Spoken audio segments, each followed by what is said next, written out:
సదాశివపేట పట్టణంలోని 22 కౌన్సిలర్ అభ్యర్థి గారెల గౌరీదేవి తుల్జారం విద్య, వైద్యంతో మౌలిక సౌకర్యాల కల్పనకు కృషి చేస్తామని హామీ ఇచ్చారు. ఆదివారం వార్డు అభివృద్ధి ప్రణాళికను విడుదల చేశారు.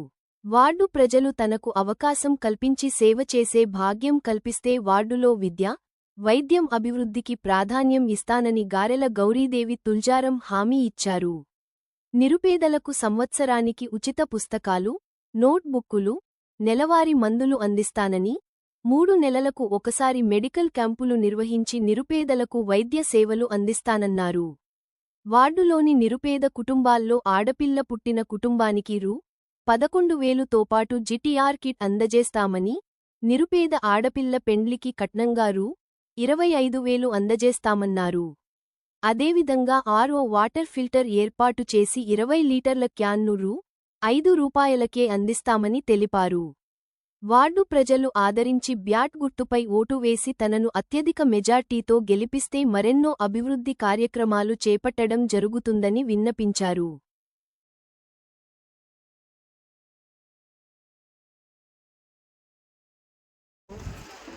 నేను 22వ వార్డు కౌన్సిలర్ అభ్యర్థిగా పోటీ చేస్తున్నా. నా స్వతంత్ర అభ్యర్థిగా పోటీలో ఉన్నా. నా గుర్తు బ్యాటు. నేను గతంలో ఎన్నో కార్యక్రమాలు చేసినాం. మన సదాశివపేట బస్టాండ్లో ఫ్రిడ్జ్ పెట్టినాము, వాటర్కు, మరి గుళ్ళకు ఇచ్చినాము. టైంలో రోజు నిత్యావసర వస్తువులు పంచినాం.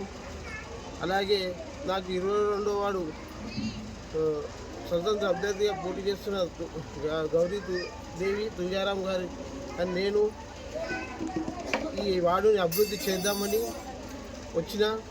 ఈ వార్డులోని మన నీటి సమస్య, మరి డ్రైనేజీ సమస్య,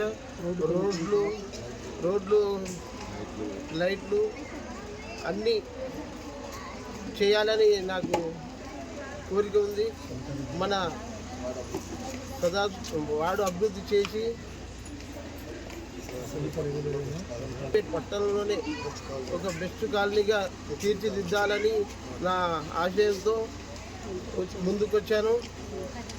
నేను ఇప్పుడు చేయబోయే కాలనీల వాసులకు తెలియజేయడం ఏమంటే, నా సొంత ఎవరైనా గరీబోళ్ళకు పెళ్ళి అయితే 25,000 ఇస్తాను. ఆడబిడ్డ పుడితే 10,000 ఫిక్స్డ్ డిపాజిట్ చేస్తాం. మరి వాటర్ ప్లాంట్ పెట్టి 5 రూపాయలకే వాటర్ బబుల్స్ అందియాలని అనుకుంటున్నాం. మరి గుడి ఇక్కడ హనుమాన్ల గుడి లేదని చెప్పి అందరు గుడి జాగా కావాలి అని అన్నారు. కాబట్టి నేను గుడి జాగా గిట్ట ఇవ్వడానికి సిద్ధంగా ఉన్నా. మళ్ళీ 24 గంటలు అంబులెన్స్ అందుబాటులోనే ఉంటుంది.